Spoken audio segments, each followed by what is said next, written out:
Hi, my name is Nadir Ahmed, and I'm a Muslim debater who has discussed with atheist scholars and Christian scholars and others than them many issues pertaining to the truth claims of Islam.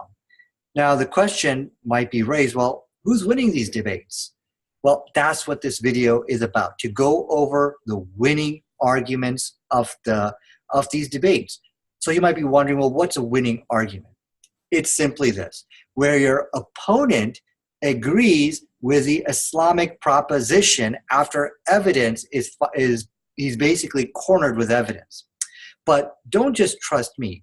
You can judge for yourself. So let's go over really very quickly some of these discussions. And please, you can listen to them yourself. Here are all the references.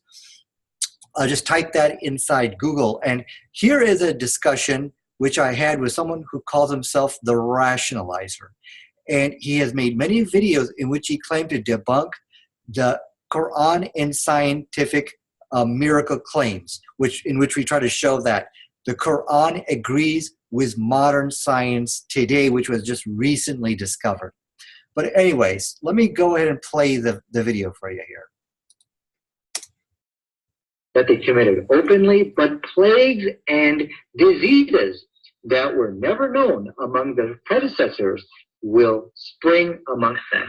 This is exactly what happened. In fact, we have a new, scientists tell us today, there is a new untreatable strain of the sexually transmitted disease called gonorrhea. Okay, so the argument is basically this. Inside the statement of Prophet Muhammad, he clearly pointed out that as a result of sexual immorality, new diseases will arise. Let's listen to his response.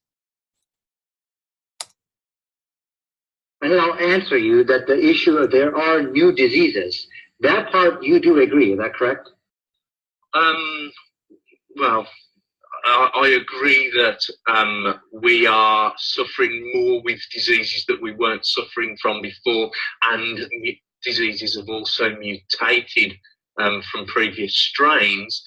Yeah, I'm happy to say that. If you're happy also to say that it does say it will be plagues and new diseases, which is exactly what it's. And I'm happy to say that because we go back to the text, we'll see it also said there will be plagues and new diseases. So unfortunately, as a result of this defeat, in which he was finally basically made to eat his words about what he was saying before, that there's no agreement with Quran and science, he's no longer willing to discuss and debate this issue with us. So he was invited for a debate, but unfortunately he has backed down. So definitely, please contact him and ask him to honor his agreement. And we are ready anytime to discuss and debate these issues. And you'll see, like on the internet, there are many discussions which I've had on Quran and science. In fact, the only reason you don't see any more is because I can't find anybody who's willing to discuss with me. After seeing the evidence for Quran and science, all these so-called Christian apologists, debaters, have all run away from the challenge. That is because they are looking at the evidence, they're looking at these videos, and they know that they cannot refute it. If you just go into Google and you type Quran and science, like Quran science errors, something like that.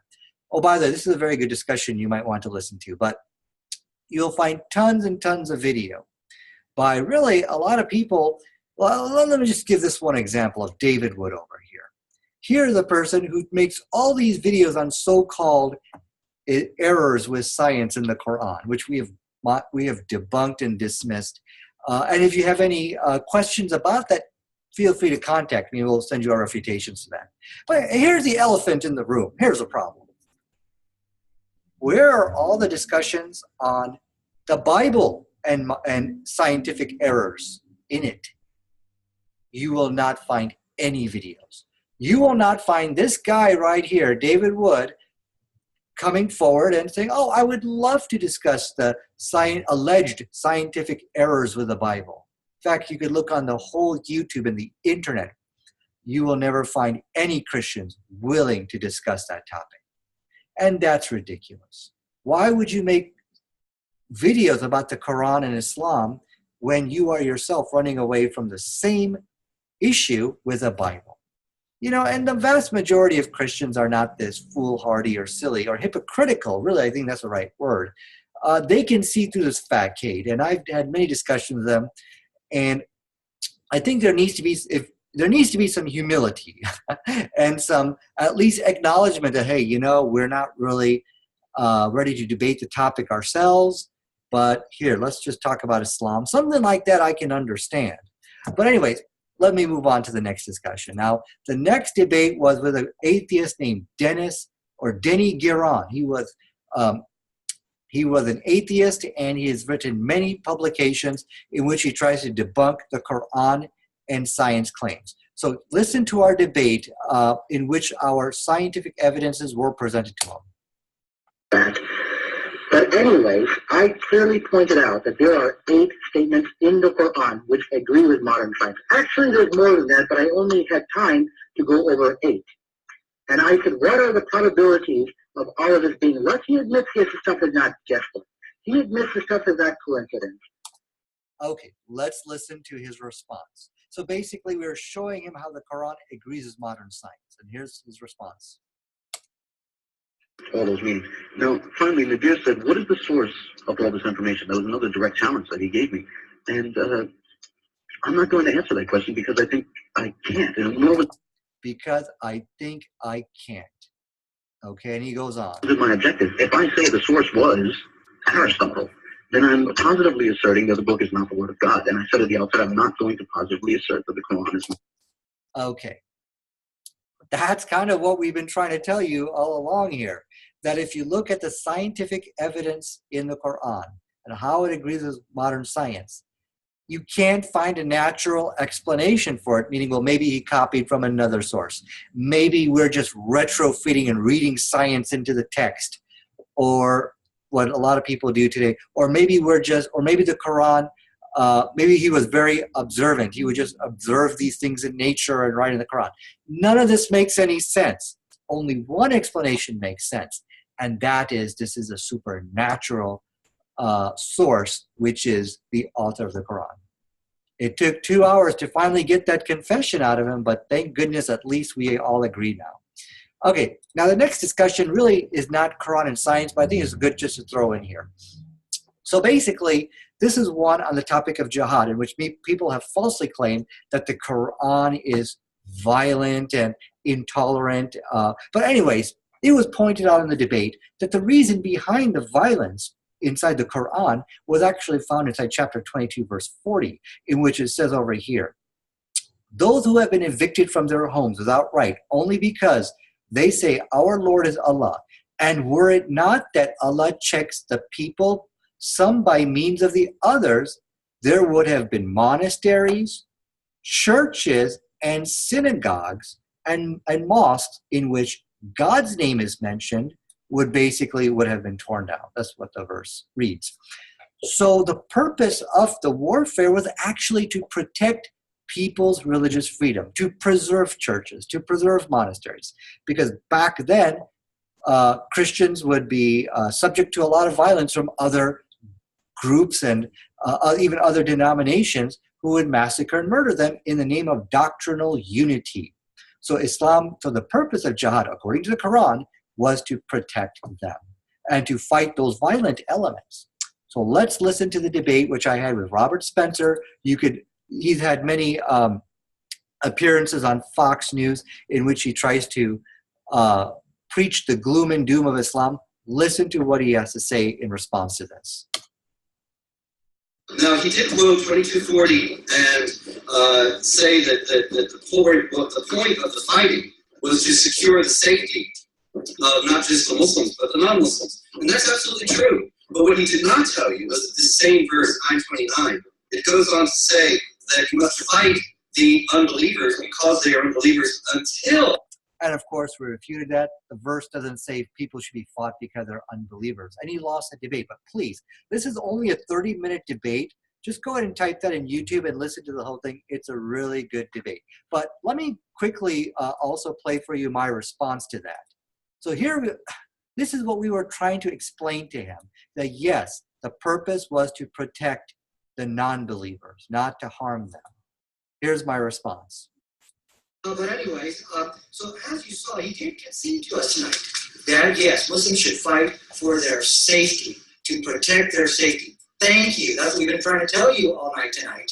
Okay, and so but then he came up with a So yeah, here's a reference right here, and you can listen to the whole debate yourself. And finally, well, let me make just a point on this. So this person, Robert Spencer, wrote a book that the most intolerant religion in the world is Islam. He wrote a book on that. And now what we see under the spotlight of cross-examination, as he was confronted in this debate, he had to eat his words. Now he's admitting, well, yeah, it's true that Islam came to actually protect the rights of the non-Muslims. That's ridiculous. That's silly. Okay, but anyway, that's what I love about debates, because you get confessions out of these people. And then finally, I just want to give you one last debate. You can watch it for yourself, in which the Christian debater, Sam Shimon, literally runs away in the middle of a debate. It's a good one. So in conclusion, as a result of these debate defeats, none of these atheists and Christians are willing to come forward to discuss the truth claims of Islam and Christianity. They were defeated. They're watching these videos and they're all running away.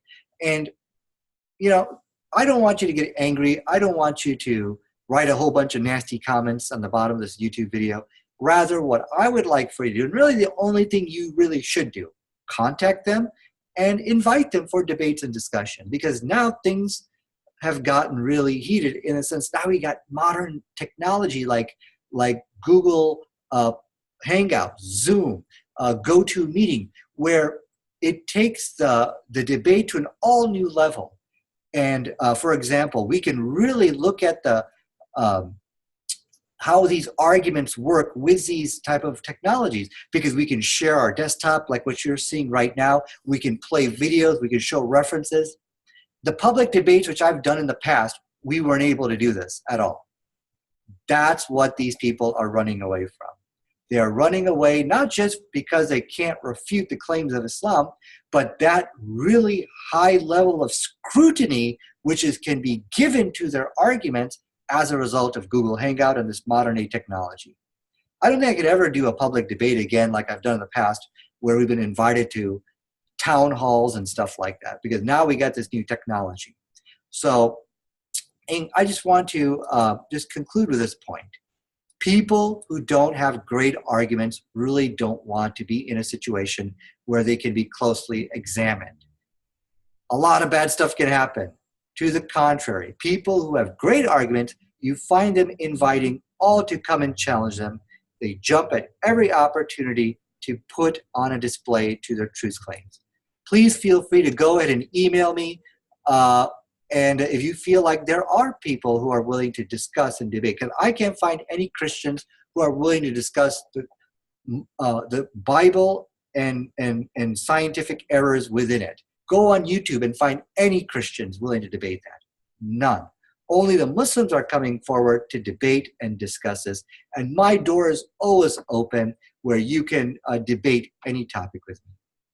Thank you for listening. And good luck.